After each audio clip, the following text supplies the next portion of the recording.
था। इसके पास बहुत सारे सोल्जर्स थे। वो उनके पास जाता है और उनसे कहता है कि तैयार रहो, हम दूसरे किंगडम पर हमला करने जा रहे हैं। वो सब रेडी होते हैं और इस किंगडम पर हमला करने के लिए निकल पड़ते हैं। जैसे ये लोग उस जगह पहुंचते हैं, वहाँ का राजा भी उतर आ जाता है और उनसे पूछता है कि तुम सब यहाँ क्या कर रहे हो, तुम सब चले जाओ यहाँ से। तो दुश्मन राजा कहता है कि फिर मैं आया ही क्यों था अगर मुझे जाना ही था। मैं यहाँ तुम्हें ये बताने आया हूँ कि अब तुम्हें मेरे अंडर काम करना होगा, तुम्हें मेरे लिए लड़ना होगा। तुम जैसे कई राजाओं को मैंने अपने अंडर किया है। लेकिन उस किंगडम का राजा अभी भी नहीं मानता। तो उसका दुश्मन राजा कहता है कि चलो एक छोटी सी वॉर लड़ते हैं तुम्हारे और मेरे एक सोल्जर के दरमियान। याद रहे अपना बेहतरीन सिपाही चुनना, और जिसका सोल्जर जीत गया हुक्म भी उसी का चलेगा। वो राजा मान जाता है और इसी के साथ वो अपने सबसे अच्छे सोल्जर को बुलाता है। जैसे ही वो आता है तो वो दिखने में बहुत ज्यादा स्ट्रॉन्ग लग रहा था। ये देखते ही पहला राजा एक सोल्जर का नाम पुकारता है, एगिलीस। लेकिन उसकी आर्मी में से कोई भी बाहर नहीं आता। तो ये देखकर सब उसका मजाक उड़ाने लगते हैं और वो राजा कहता है कि मेरे सोल्जर से डर गया है आपका सोल्जर। तो पहला राजा कहता है कि उसको देखे बिना तुम ये बात कर रहे हो, अभी तुमने उसे देखा कहाँ है। इसी के साथ उस राजा को बताया जाता है कि एगिलीस यहाँ नहीं आया। राजा उसे यहाँ बुलवाता है और जैसे ही वो यहाँ आता है तो राजा उससे बहुत नाराज होता है। तो एगिलीस कहता है कि ठीक है, मैं वापस चला जाता हूँ। तो दूसरे किंगडम का राजा उसे कहता है कि तुम मत जाओ, क्योंकि अगर तुम चले गए तो हमारे दरमियान डायरेक्ट ही एक बड़ी वॉर शुरू हो जाएगी। हम यहाँ ये ऑब्जर्व कर पाते हैं कि एगिलीस अपनी मर्जी का मालिक होता है। वो चाहे तो लड़ता है, वरना अगर उसका दिल नहीं तो वो किसी भी वॉर में हिस्सा नहीं लेता और ना ही वो अपने किंगडम के राजा को अपना राजा मानता है।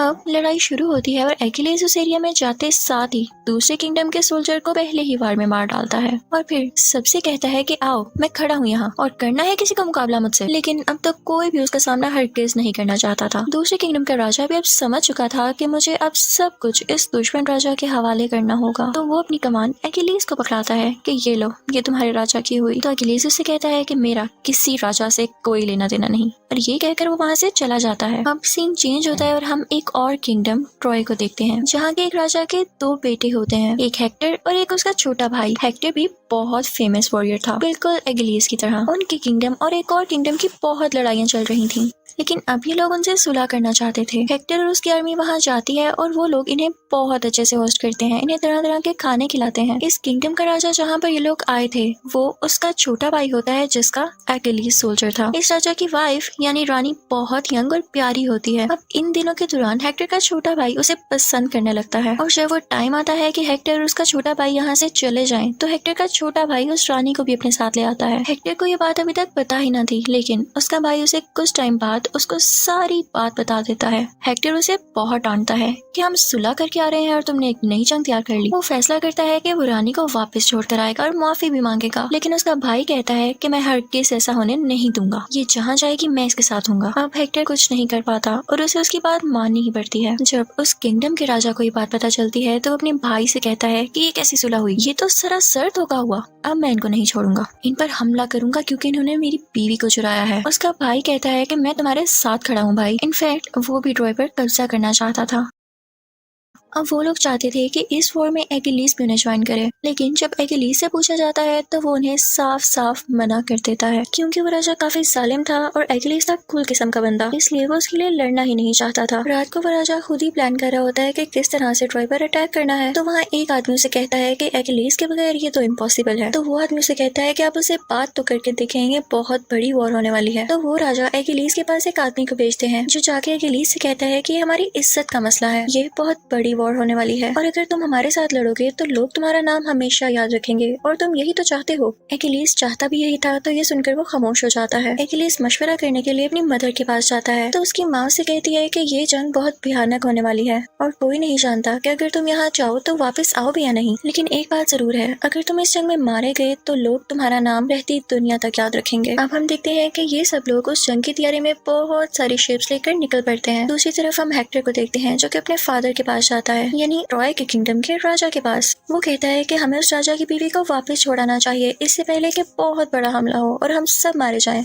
तो ट्रॉय का राजा कहता है कि इसमें उस रानी की भी तो मर्जी थी और मैं किसी का दिल नहीं तोड़ सकता। तो हेक्टर कहता है कि एक दिल टूटना हजारों लोगों की जान जाने से बेहतर है, लेकिन वो राजा उसे वापस भेजने पर तैयार नहीं होता। तो आगे से हेक्टर कहता है कि आप जानते भी हैं कि वो दोनों राजा कितने जालिम हैं, वो अपनी बहुत बड़ी फौज के साथ यहाँ पर आएंगे और हमें मार डालेंगे। तो ट्रॉय का राजा कहता है कि बेटा, आज तक हमें कोई हाथ नहीं लगा सका, क्योंकि हमारे किंगडम की दीवारें हैं ही इतनी ऊंची, और तुम फिक्र नहीं करो, वो जितने भी फौज ले आए, हमारी दीवारें इतनी मजबूत हैं कि कोई अंदर नहीं आ सकता। लेकिन हेक्टर अभी भी बहुत बहुत परेशान था क्योंकि कहीं ना कहीं वो जरूर जानता था कि ये आगे जाके बहुत बड़ा मसला होने वाला है। दूसरी तरफ हम देखते हैं कि वो दोनों राजा ट्रॉय किंगडम पर हमला करने के लिए बहुत सारी शिप्स लेकर और आर्मी लेकर निकल पड़ते हैं, लेकिन समंदर में उनके बहुत आगे एक और शिप होती है। उन्हें पता चलता है कि ये शिप तो एगिलीस की है। राजा कहता है कि अब क्यों आया है ये, कहीं इसका कोई और मकसद तो नहीं है, ये इसलिए तो नहीं आया कि ये वहाँ जाकर खुद वो जगह फतह कर ले। अभी वो लोग ये सोच ही रहे होते हैं कि एगिलीस वहाँ पर पहुंचकर उन सब सोल्जर से खुद ही लड़ना शुरू हो जाता है। उसकी इतनी शानदार लड़ाई देखकर शिप में मौजूद सारे के सारे सोल्जर उसका नाम पुकारने लगते हैं, उसे चेयर अप करने लगते हैं। ये देखकर राजा को काफी गुस्सा आता है कि हमेशा से ऐसे हुआ, जितने भी वॉर्स हमने लड़ी उसमें एगिलीस का ही नाम लिया गया, किसी की नजर में मेरी कोई इज्जत ही नहीं है। एगिलीस अंदर जाके वो सब जगहों को लूट लेता है और तभी वहाँ पर आ जाता है हेक्टर। एगिलीस उसे कहता है कि मैं तुमसे नहीं लड़ूंगा, असली वॉर कल स्टार्ट होगी तुम्हारे और हमारे दरमियान। फिर हम देखते हैं कि एगिलीस एक खेमे के अंदर चला जाता है और वहाँ पर एक लड़की होती है जो कि रो रही होती है। उसे एगिलीस के लोगों ने ही दूसरी औरतों के साथ कैद किया था। वो इनफैक्ट हेक्टर की कजन थी। वो कहती है कि तुमने हमारे लोगों को मारा, हम इसका बदला जरूर लेंगे। एगिलीस उसके पास जाता है और कहता है कि तुम्हें मुझसे डर लग रहा है, तो वो लड़की कहती है कि नहीं। एगिलीस समझ जाता है कि कोई अच्छी लड़की है, ये जाहिर है ये हेक्टर की कजन है तो शाही खानदान से ही हुई ना। एगिलीस उसे कुछ नहीं कहता और राजा के पास चला जाता है। राजा उससे कहता है कि जंग जीतकर तुम ये समझ रहे हो कि लोग तुम्हें याद रखेंगे, ये किंगडम तो मेरा है और मैं ही इसका राजा हूँ। तुमने पहले जाकर चालाकी क्यों की और तुमने तो इनका सब माल भी लूट लिया। तो एगिलीस कहता है कि जितना भी मैंने पैसा लूटा, जितना भी माल लूटा, वो अब मेरी तरफ से तोहफा रख लें। तो राजा कहता है मुझे इस सब की कोई जरूरत नहीं और तभी वो अपने सोल्जर्स को ऑर्डर देता है कि उस लड़की को लाया जाए। ये वही लड़की थी जिससे एगिलीस अभी बात कर रहा था। उसे बहुत बेदर्दी से लाया गया था। तो एगिलीस को ये देख के गुस्सा आता है, तो वो एगिलीस से कहती है कि छोड़ो, मैं नहीं चाहती कि मेरी वजह से और कोई मरे। तो एगिलीस खामोश हो जाता है। राजा जब ये देखता है तो उस लड़की के पास जाता है और कहता है कि आज ये मेरी खिदमत करेगी। ये सुनकर एगिलीस को बहुत गुस्सा आता है। वो उसे धमकी देकर वहाँ से चला जाता है कि मैं तुम्हें जिंदा नहीं छोड़ूंगा, बस कुछ दिन की बात है। फिर हम एगिलीस को एक जगह पर बैठा हुआ देखते हैं। उसके साथी यानी पर्सनल सोल्जर्स उसके पास आते हैं और कहते हैं कि उठें, तैयार हो, हमें वॉर पर जाना है। तो एगिलीस कहता है कि मैं उनके खिलाफ कोई वॉर नहीं लड़ने वाला और ना तुम लोग लड़ोगे। अब हम देखते हैं कि सुबह होती है। एक तरफ हेक्टर और उसका छोटा भाई होता है और एक तरफ वो दोनों सालिम राजा जो कि आपस में भाई थे। अब वो राजा हेक्टर से कहता है कि तुम्हारा छोटा भाई मेरी बीवी को पसंद करता है, तो क्यों ना हम दोनों में ही वॉर हो जाए और जो इस वॉर को जीतेगा वो उसको अपने साथ ले जाए। अगर मैं हारा तो मैं यहाँ से चला जाऊंगा, ये वादा है मेरा। लेकिन उस दुश्मन राजा को ये बात चुभने लगती है क्योंकि वो तो ट्रॉय पर कब्जा करने आया था। तो वो अपने भाई से कहता है कि तुम हेक्टर के छोटे भाई को मार देना ताकि हम ट्रॉय पर कब्जा कर सकें। अब हेक्टर के छोटे भाई और उस राजा में जंग स्टार्ट होती है। वो बहुत बुरी तरह लड़ते हैं। अब वो राजा हेक्टर के छोटे भाई को मारने ही वाला होता है कि हेक्टर बीच में आके अपने भाई की जान बचा लेता है और उल्टा उसी राजा को मार देता है। उस राजा का भाई कहता है कि इन पर अटैक कर दो। उसके सब सोल्जर्स उस पर हमला करने लगते हैं, लेकिन क्योंकि आज एगिलीस इनके साथ नहीं था तो ये लोग हारते जा रहे थे। इनके काफी ज्यादा सोल्जर्स मर रहे थे। सब सोल्जर्स डर जाते हैं और कहते हैं कि हम तो राजा की बीवी को छुड़ाने आए थे, लेकिन अब जब राजा की डेथ हो गई है तो फिर इस वॉर का क्या फायदा है। दूसरी तरफ हम देखते हैं कि उस राजा ने यानी जिस राजा की डेथ हो गई है उसके भाई ने उस लड़की को कुछ सोल्जर्स के हवाले कर दिया था, यानी वही लड़की जो हेक्टर की कजन थी। वो सोल्जर्स उसे टॉर्चर कर रहे होते हैं, उसके साथ बदतमीजी कर रहे होते हैं और तभी वहाँ पर एगिलीस आ जाता है और उन्हें मार देता है और फिर उसे अपने साथ खेमे में ले आता है। वो दोनों आपस में बातें करने लगते हैं। तो एगिलीस उसे कहता है कि तुम परेशान नहीं हो, हर चीज टेम्परेरी होती है,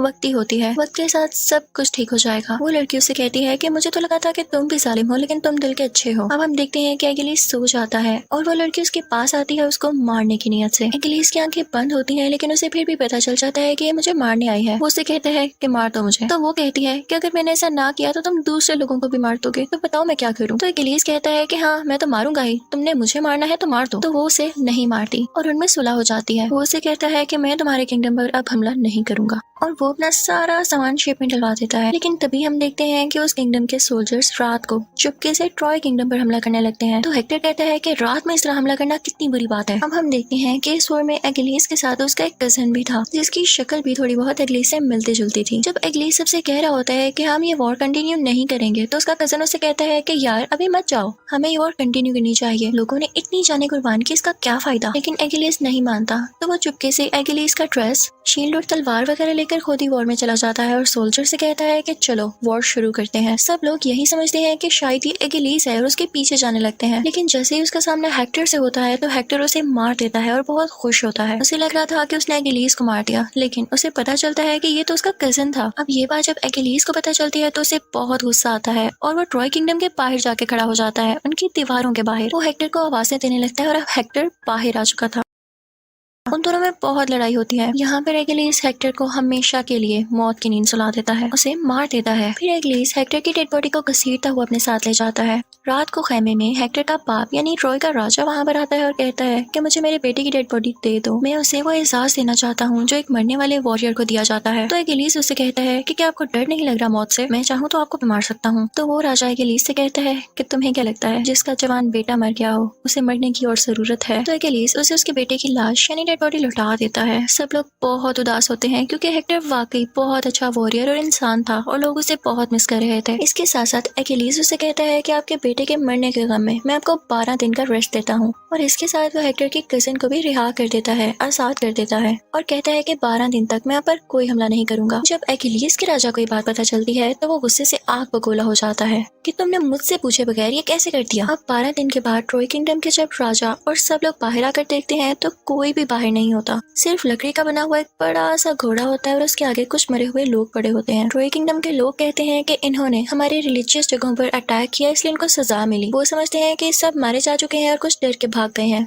अब वो प्लान करते हैं कि हमारी रिलीजियस जगह तो सब तबाह हो चुकी हैं, तो हम इस घोड़े को अंदर ले आते हैं। और अब वो इसे अंदर लेके आ चुके थे। वो सब लोग बहुत खुश होते हैं और लाइट फील कर रहे होते हैं कि हो सकता है हम ये जंग जीत गए हों, क्योंकि उन्हें दूर दूर तक कोई भी नजर नहीं आ रहा था। रात होती है और वो सब लोग बेफिक्र होकर सो जाते हैं, लेकिन वो घोड़ा खाली नहीं था। उसके अंदर एक्विलिस और उसके कुछ सोल्जर्स थे। एक्विलिस का राजा भी कुछ सोल्जर्स के साथ उस कैसल के बाहर छुपा हुआ था। जैसे ही रात होती है एक्विलिस मौका देखकर उस घोड़े से बाहर आता है और ट्रॉय किंगडम के सारे दरवाजे खोल देता है, जिससे वो राजा और सब सोल्जर्स अंदर आ जाते हैं। वो अंदर आके सब लोगों को मार देते हैं और वो जालिम राजा ट्रॉय किंगडम के राजा को भी मार देता है। फिर हम हेक्टर की कजिन को देखते हैं जो कि दुआ मांग रही होती है कि सब ठीक हो जाए, लेकिन तभी पीछे से वो जालिम राजा आता है और उसके साथ बदतमीजी करता है। वो लड़की अपना चाकू निकालती है और उसे मार देती है। उस लड़की को पकड़ने के लिए 2 सोल्जर्स आगे बढ़ते हैं, लेकिन एक्विलिस वहाँ पर आ जाता है और उन दोनों को मार देता है। इसी टाइम वहाँ पर हेक्टर का छोटा भाई आ जाता है। वो एक्विलिस के पाँव पर तीर फेंक देता है जो कि उसके पाँव के आर पार हो जाता है, लेकिन एक्विलिस फिर भी खड़ा होता है और उसकी तरफ बढ़ता है ताकि उसे मार सके। लेकिन इसी दौरान हेक्टर का छोटा भाई उसे और तीर मार देता है, जिसकी वजह से एक्विलिस काफी वीक हो जाता है और वहीं पर गिर जाता है। पीछे से हेक्टर की कजिन हेक्टर के छोटे भाई को मना कर रही होती है कि प्लीज ऐसा नहीं करो, उसे नहीं मारो, लेकिन वो उसकी एक नहीं सुनता। एक्विलिस उस लड़की से कहता है कि तुम यहाँ से चली जाओ, तुम इसके साथ चली जाओ, क्योंकि पूरा ट्रॉय किंगडम तबाह होने वाला है। वो जाना नहीं चाहती थी पर उसे जाना पड़ता है। एक्विलिस वहाँ पर मर जाता है। फिर हम देखते हैं कि एक्विलिस को जला दिया जाता है और उससे उठता हुआ धुआं हेक्टर की कजिन दूर से देख रही थी। इसी के साथ इस मूवी की